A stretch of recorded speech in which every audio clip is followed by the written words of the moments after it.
Hello dear students, good morning. How are you all? So बच्चे today we will be discussing the central idea, the poetic devices and the question answers of our poem The Ball. As we have discussed it yesterday also, that John Berryman was an American poet. He was very famous for his poetry as he used normal incidents to give major life lessons. But you need to remember the name of the poet and his origin. Apart from that, it is not very important for you to learn other aspects of the poet's life. Now, coming to the central idea that is important from the exam point of view. The Ball poem is about learning to cope up with loss and understanding that it is a natural part of life.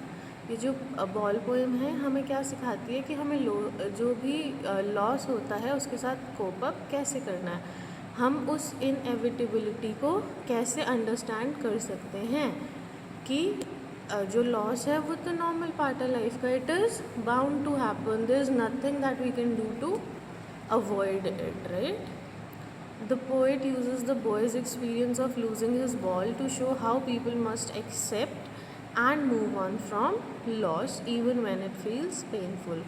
जब भी हम किसी चीज़ से emotionally attached होते हैं और हमें उस चीज़ से सेपरेट होना पड़ता है तो ऑब्वियसली वी फील सैड, हमें पेनफुल फील होता है. लेकिन जो पोइट है इसकी यही खासियत है कि ये नॉर्मल लाइफ के इंसिडेंट्स को जिससे हम रिलेट कर पाएँ हमें बहुत मेजर लाइफ लेसन्स सिखाता है.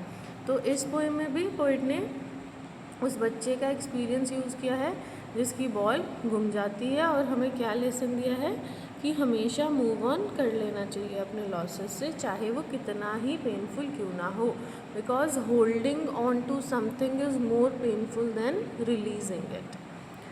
The poem highlights that the material things can be replaced but the emotions and memories attached to them cannot.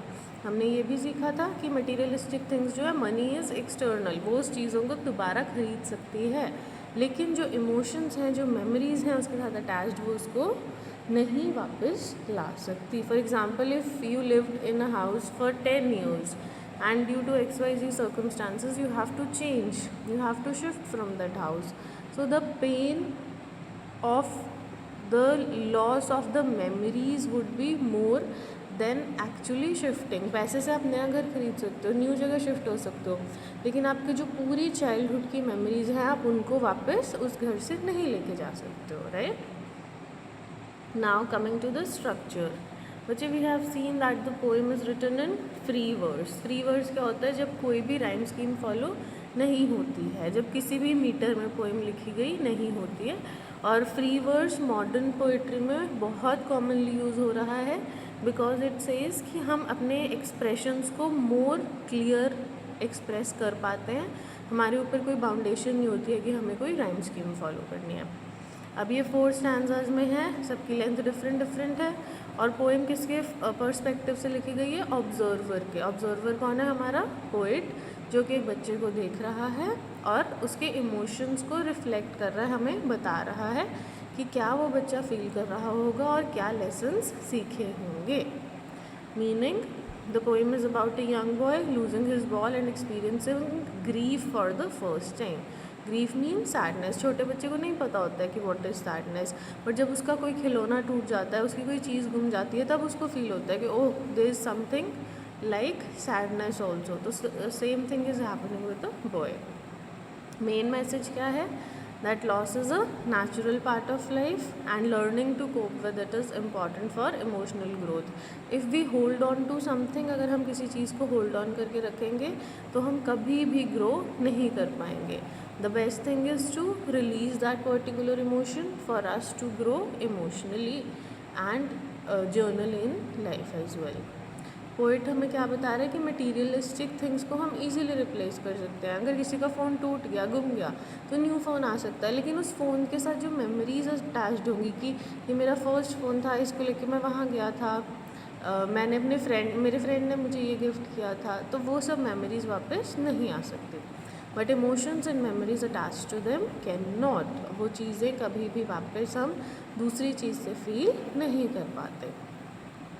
The boy's experience teaches him about responsibility, acceptance and resilience in the face of loss. उस बच्चे का experience क्या सिखाता है कि हमें responsible बनना चाहिए, एक्सेप्ट करना चाहिए और स्ट्रॉन्ग रहना चाहिए in the face of loss, कि जब भी हम ऐसी कोई सिचुएशन को फेस करते हैं तो हमें स्ट्रॉन्ग बन के उस चीज़ को फेस करना चाहिए.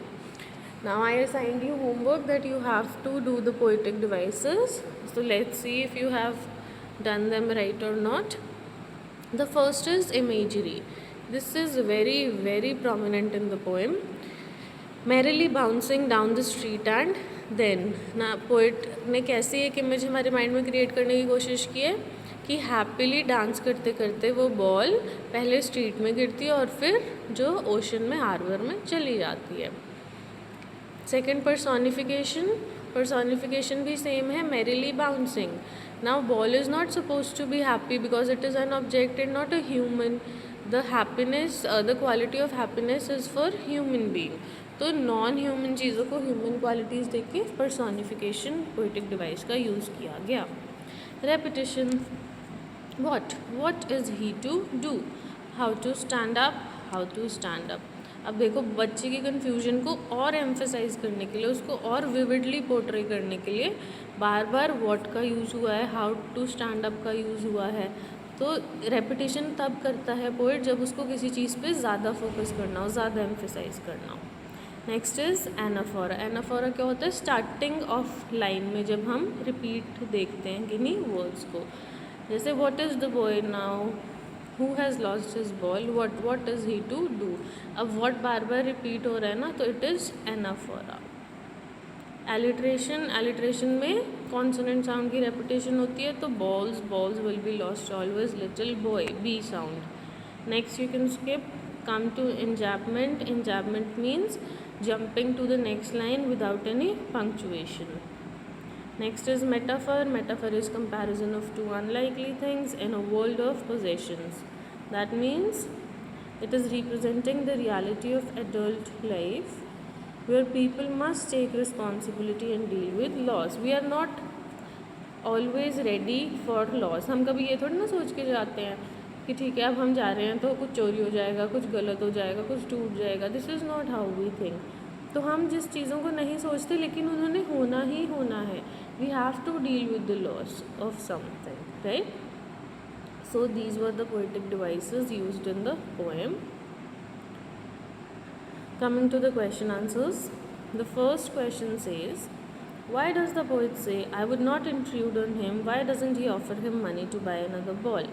कि पोइट ऐसा क्यों बोलता है कि मैं उसको डिस्टर्ब नहीं करूँगा और उसको पैसे क्यों नहीं देता है दूसरी बॉल खरीदने के लिए? क्योंकि he understands that the boy is going through an important emotional experience.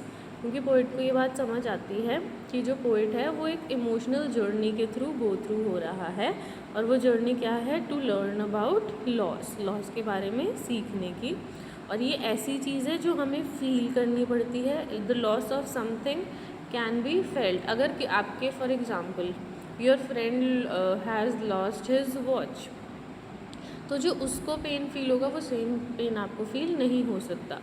So for you to understand the journey of pain you need to go through it and understand it on your own. Somebody else's pain cannot teach you any lesson.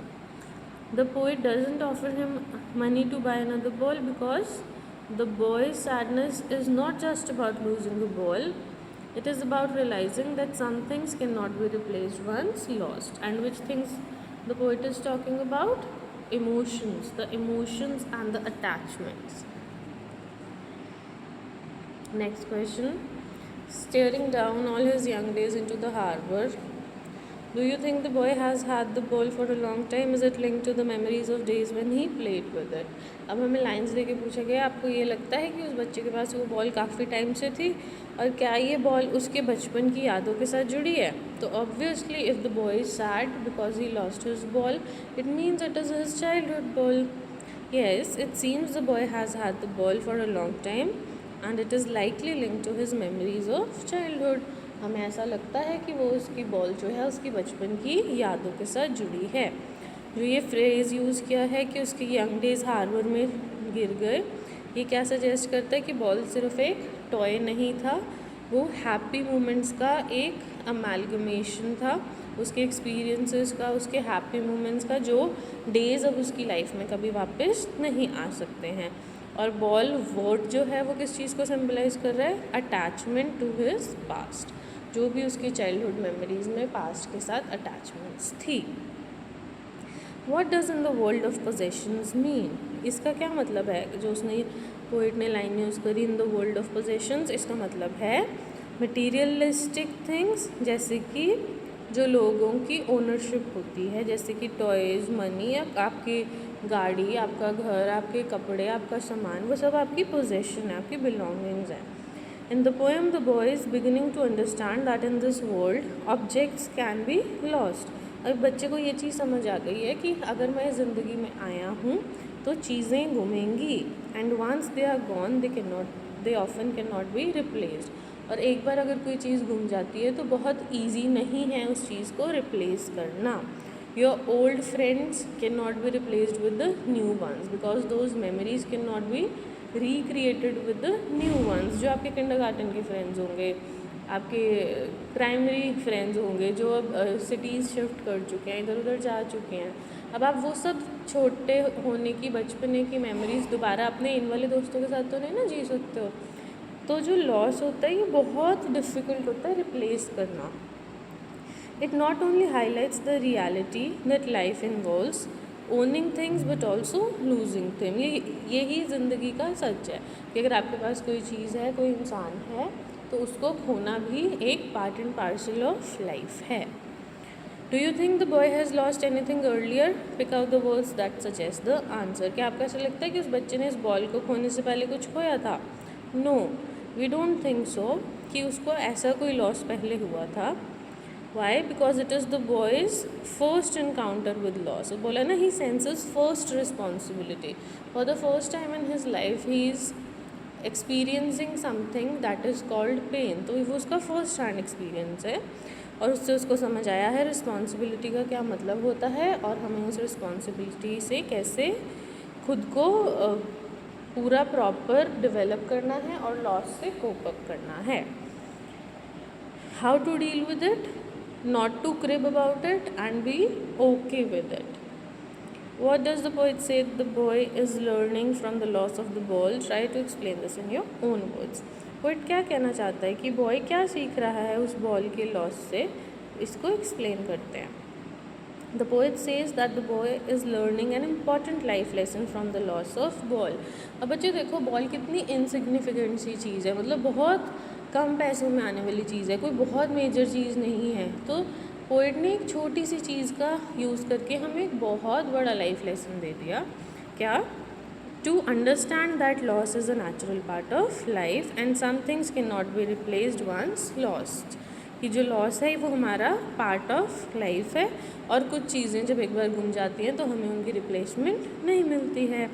The boy is learning about responsibility and how to deal with the situation when valuable things are lost. और उस बच्चे को इस चीज़ की value समझ आई है कि अगर मैं रिस्पॉन्सिबल होता, मैंने ध्यान से बॉल को रखा होता, तो मैं अपनी चाइल्डहुड मेमोरीज से डिटैच नहीं होता, मेरा लॉस नहीं होता। With this, we are done with our point number 5 also, that is the ball. I shall see you in the next one. Till then, complete your notebooks, and your notebooks will be checked once you are back after the vacations. Okay, thank you.